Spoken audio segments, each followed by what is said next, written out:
Hello student, I am Anoop Kumar Singh from Trishul defence academy. आज मैं आप लोगों के लिए जो टॉपिक लेके आया हूँ वो है सिंपल इंटरेस्ट। इसमें हम लोग क्या देखते हैं कि इसको सबसे पहले हिंदी मीनिंग इसकी देखते हैं, तो इसको हिंदी में बोलते हैं हम साधारण ब्याज। अब सबसे पहले इसमें कुछ टर्म होते हैं, ब्याज क्या होती है, उसके बाद आता है मूलधन क्या होता है, दर या रेट क्या होती है, एंड टाइम क्या होता है। तो वन बाय वन करके देखते हैं। सबसे पहला जो चैप्टर है हमारा इंटरेस्ट, वो क्या होता है। उसके बाद एक और टर्म आता है प्रिंसिपल अमाउंट, ये क्या होता है। नेक्स्ट है रेट, ये क्या होती है, एंड टाइम। इन चार टर्म्स की जरूरत हमें पड़ती है in the simple interest chapter में। इंटरेस्ट को हम बोलते हैं ब्याज, प्रिंसिपल अमाउंट को बोलते हैं मूलधन, रेट को बोलते हैं दर, और टाइम को बोलते हैं समय। ठीक, तो अब सपोज करो कि आपने किसी भी लेंडर से, किसी भी साहूकार से कुछ पैसे उधार लिए, किसी भी व्यक्ति से आपने कुछ पैसे उधार लिए।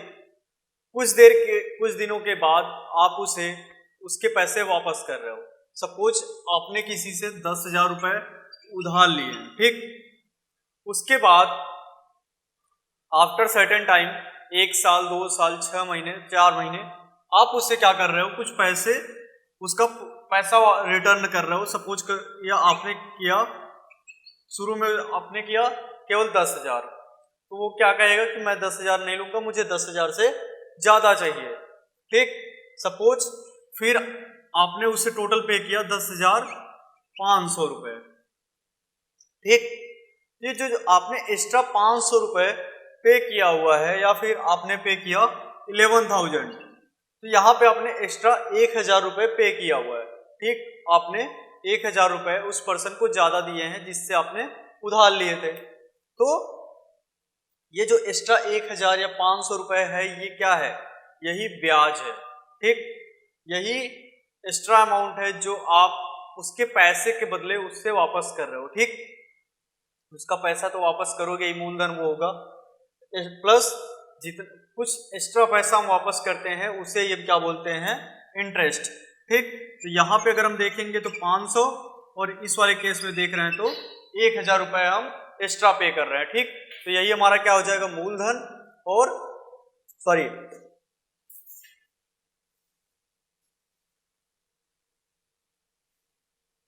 यही क्या होगी हमारी, ये देखो 500 यहाँ पे इंटरेस्ट होगा, यहाँ पे 1,000 रुपए इंटरेस्ट होगा। ठीक, अब बात आती है कि प्रिंसिपल अमाउंट क्या होता है, मूलधन क्या होता है। जो भी पैसा आपने उधार लिया था, ठीक, जो भी पैसा आपने उधार लिया था उसी को हम बोलते हैं, ये हमारा मूलधन होता है। ठीक, यही क्या है, मूलधन या फिर प्रिंसिपल अमाउंट। ठीक, अब यहां पे अपने 500 रुपए एक्स्ट्रा दिए हैं, तो ये क्या हो गई, ब्याज हो गया। ठीक, लेकिन अब सपोज करो कुछ ऐसा आपसे बोला जा रहा है, जब आप किसी से पैसे मांगने गए, 10,000 रुपए आपको चाहिए, सामने वाले बंदे ने आपको 10,000 रुपए दे दिए, लेकिन उसने बोला कि मुझे 1 साल के अंदर टोटल 11,000 रिटर्न चाहिए। ठीक, 1 साल का टाइम है, टोटल 11,000 रुपए रिटर्न चाहिए, तो 1,000 रुपए एक्स्ट्रा जो मांगा है वो इंटरेस्ट हो जाएगा। 1 साल का टाइम दिया है तो वो टाइम हो गया, प्लस अगर वो ऐसा बोलता है कि तुम चाहे जितने टाइम पीरियड के लिए ले जाओ, मुझे 10% के हिसाब से इंटरेस्ट चाहिए, 10% पर एनम, 10 या फिर कुछ और इंटरेस्ट हो सकता है। तो अगर वो बोलता है कि 10% पर एनम के हिसाब से हमको क्या चाहिए, इंटरेस्ट चाहिए, तो ये क्या हो जाता है हमारा रेट। ठीक, ये क्या होता है, रेट। रेट इसी को हिंदी में हम क्या बोलते हैं, दर।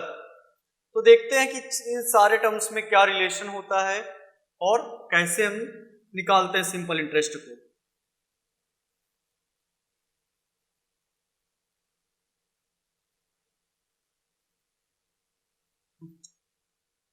तो आप लोगों ने छोटी क्लासेस में एक फार्मूला पढ़ा होगा,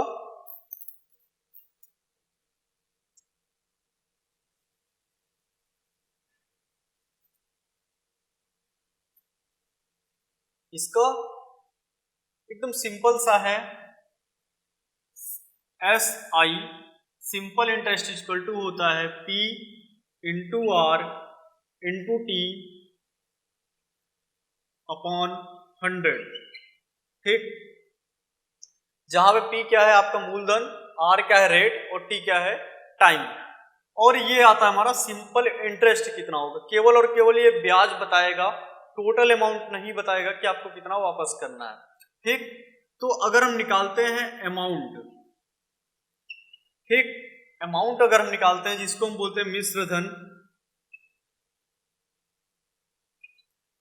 और ये मिश्र धन होता क्या क्या है, प्रिंसिपल अमाउंट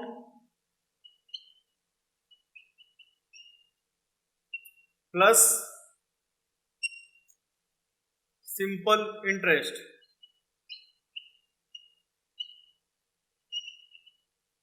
ठीक, principal amount plus simple interest, यानी कि मूलधन और ब्याज को हम जोड़ देते हैं तो हमें क्या मिल जाता है, मिश्र धन।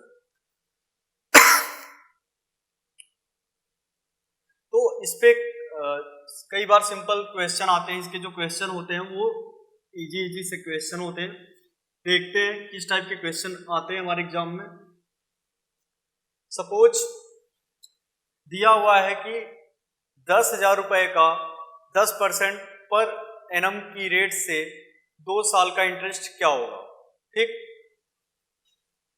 Find the simple interest of 10,000 rupees at a rate of 10% in 2 years। ठीक, तो अगर हम इस क्वेश्चन को देखें तो यहाँ पे प्रिंसिपल अमाउंट हमारा 10,000 दिया हुआ है, रेट 10% है, टाइम इक्वल टू 2 years है।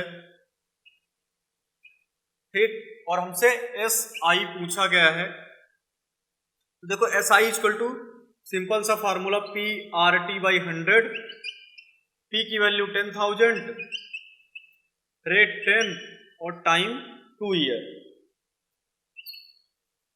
और यहाँ पे 100, तो 1010 कैंसिल, कितना आ गया 2,000 रुपीज। ठीक, तो ये SI होता है हमारा, और SI कितना, और अगर हम टोटल अमाउंट निकालें तो कितना आ जाएगा, 10,000 प्लस 2,000, टोटल कितना हो जाएगा 12,000 रुपीज।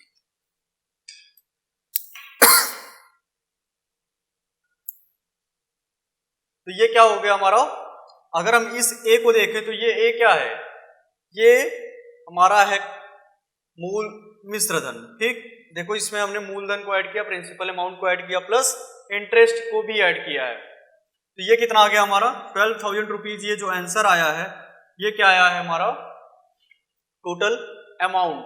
ठीक, कितना वापस करना पड़ेगा आफ्टर 2 years। तो ये हो गया SI, एक सिंपल सा क्वेश्चन था। ऐसे ही आपको जब भी SI पता हो, PRT, चारों में से कोई भी 3 चीजें पता हो और एक चीज फाइंड आउट करनी है तो हम जनरली ऐसे कर लेते हैं। ठीक, उसके बाद इसमें कुछ हमारे कॉन्सेप्ट है, या फिर हम बोल सकते हैं कि जो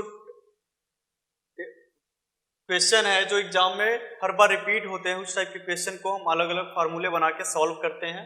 जस्ट लाइक देखते हैं rule number 1।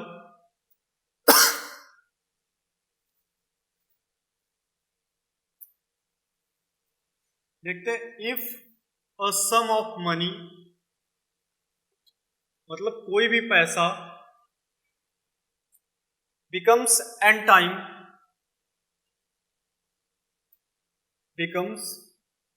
times in t years। अगर कोई भी पैसा है वो अपने आप का t साल में n गुना हो जाता है। ठीक, कोई भी पैसा है वो अपने आप का t साल में n गुना हो जाता है, देन उनके बीच में क्या रिलेशन होता है वो हम देखते हैं। बट यहां पे लिखा होना चाहिए एट SI, CI के केस में कंपाउंड इंटरेस्ट नहीं होना चाहिए। देन रेट विल बी, इस केस में पूछा जाता है, देन रेट विल बी दर क्या होगी। मूलधन कभी भी नहीं पूछेगा क्योंकि मूलधन का कोई लेना देना नहीं है ऐसे सवाल में, ठीक। केवल रेट और टाइम, यही दो चीजें होती हैं जो पूछी जाती हैं। सपोज कि कोई भी धन है वो अपने आप का 4 साल में 2 गुना हो जाता है, तो ब्याज की दर ज्ञात करिए, या फिर कोई भी अमाउंट है वो 10% के हिसाब से कुछ सालों में अपने आप का 4 गुना हो जाता है, तो कितने साल, वही टाइम बताना है। इस टाइप के क्वेश्चन आते हैं। तो देखते हैं कि इसमें जो रेट होता है उसका फार्मूला क्या होता है, ठीक। तो रेट इक्वल टू जो हो जाएगा यहाँ पे हमारा वो होता है 100n-1 अपॉन टी, कितने परसेंट, ठीक। और ये जो रेट आता है ध्यान देना ये पर एनम आता है, ठीक। मतलब वार्षिक दर से ये रेट आता है, ऐसा नहीं है कि ये रेट पर मंथ के हिसाब से हो, नहीं, पर एनम के हिसाब से आता है। देखते हैं इसका एग्जांपल, जैसे बोला गया है कि if certain money gets 4 times in 15 years, then find the rate of interest। ये ठीक, तो यहां पे देखो कितना गुना हुआ है, 4 टाइम, ये याद देखना है बस। और इस क्वेश्चन में एक और इंफॉर्मेशन है कितने टाइम में हुआ है। तो देखो R इक्वल टू हमारे पास फार्मूला है 100 4 - 1 अपॉन टाइम, टाइम कितना है 15 ईयर्स। तो कैंसिल करते हैं, 4 - 1 3, ऊपर आ जाएगा 300 और नीचे 15, तो टोटल कितना आ जाएगा 20%। तो रेट ऑफ इंटरेस्ट कितना हो जाएगा 20%, ठीक। ऐसे ही क्वेश्चन आएगा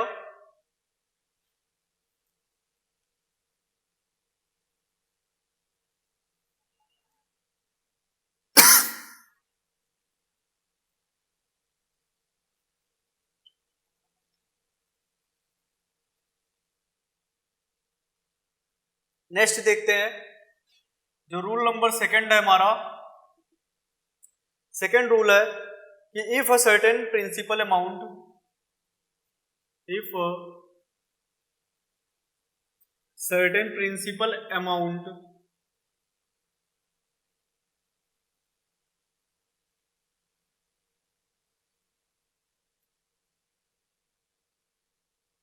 इफ अ सर्टेन प्रिंसिपल, ये प्रिंसिपल अलग है और ये अमाउंट्स अलग है। अभी बताता हूं क्या है।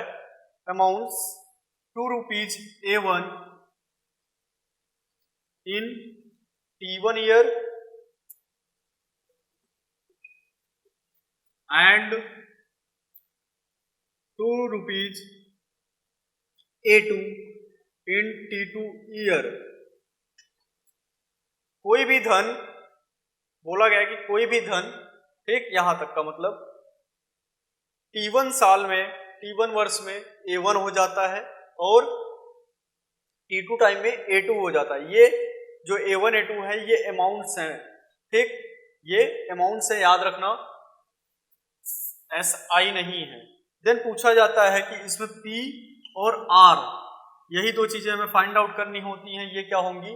तो इसके लिए देखो जो फार्मूला है वो है A2 T1 minus A1 T2 upon T1 minus T2, ठीक। आप किसी को भी T1 T2 मान सकते हो। जैसे बोला गया कि कोई भी धन है, अभी लिख लेते हैं फिर बताते हैं क्वेश्चन इसका कैसे आएगा।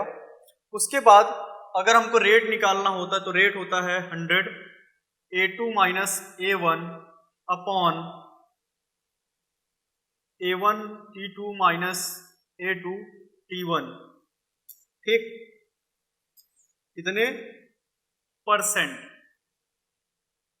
और ये जो भी रेट आता है वो कैसे आता है, पर एनम के हिसाब से ही आएगा। अब देखते हैं, जैसे बोला गया है कि कोई भी प्रिंसिपल अमाउंट है वो 2 साल में कितना हो जाता है, 1586। 2 साल में बोला गया कि T1 2 ईयर है, कितना हो जाता है, A1 की वैल्यू 1586 है। उसके बाद T2 3 ईयर्स दिया हुआ, 3 साल में कितना हो जाता है। तो अगर हम A2 की बात करते हैं, ये दिया हुआ हमारा 1729, ठीक। तो हमसे पूछा गया है कि वो प्रिंसिपल अमाउंट क्या होगा और रेट क्या होगी। तो इस जस्ट फार्मूले में हमको रखना है और वैल्यू बतानी है। देखो T1 पता है 2 साल, A2 पता है 1729, A1 पता है, T2 पता है, T1 माइनस T2 पता है, ठीक। जब आप इसे कैलकुलेट करोगे तो ये निगेटिव आएगा, तो परेशान मत होना कि प्रिंसिपल अमाउंट निगेटिव कैसे हो गया। ये निगेटिव और तो ये भी निगेटिव ही आएगा, तो माइनस माइनस कैंसिल हो जाएंगे दोनों, ठीक।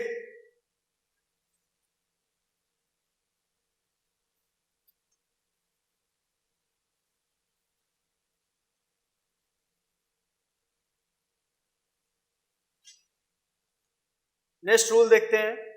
इसमें जो थर्ड टाइप का क्वेश्चन बनता है, 3 टाइप टोटल क्वेश्चन बनते हैं, तो लास्ट वाला देख लेते हैं। If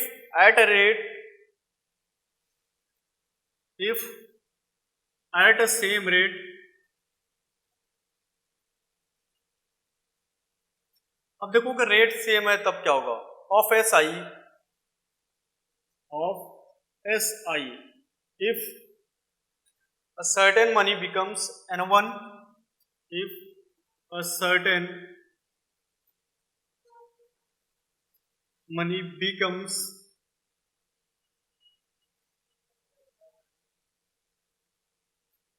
N1 times in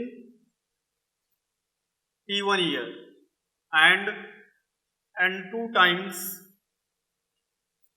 in T2 years,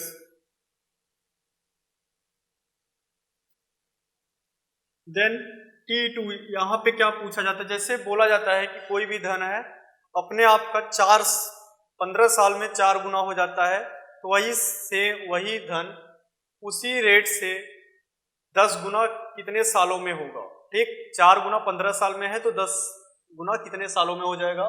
ये जब हम कैलकुलेट करते हैं तो देखो इसके लिए फार्मूला होता है हमारा N2 minus 1 upon N1 minus 1 into T1, ठीक। आप इसमें से कुछ भी रख सकते हो। मान लेते हैं बोला गया है कि कोई भी धन है 4 साल में, इन 4 ईयर कितना हो जाता है, सॉरी इन 15 ईयर 4 टाइम्स। तो पूछा गया है कि 10 टाइम्स कितने ईयर में होगा, ठीक। ऐसे ही क्वेश्चन आएगा तो देखो यहाँ पे हम मान लेते हैं कि ये हमारा T2 ईयर होगा, तो T2 इक्वल टू निकाल लेंगे। देखो अब ये क्या हो गया, ये पूरा हो गया हमारा N2, ये हो गया N1 और ये हो गया T1, ठीक।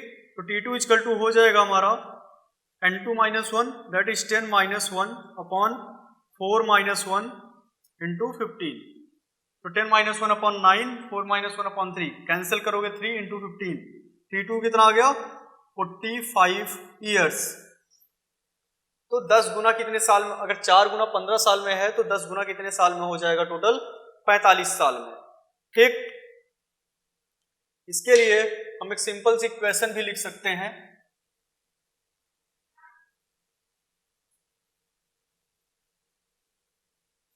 जो हमारी इक्वेशन है वो है N1 minus 1 into T1 T2 equal to N2 minus 1 into T1, ठीक। ये हमारी इक्वेशन है, इसे याद रखनी है। ओके स्टूडेंट, सिंपल इंटरेस्ट हमारा टॉपिक इतना ही है। इसी 3-4 फार्मूले से ही टोटल क्वेश्चन आते हैं और कुछ नहीं। नेक्स्ट टर्म में हम देखेंगे कि सिंपल इंटरेस्ट और कंपाउंड इंटरेस्ट में क्या डिफरेंस होता है और फिर कंपाउंड इंटरेस्ट पढ़ेंगे। ओके, तब तक के लिए जय हिंद, थैंक यू।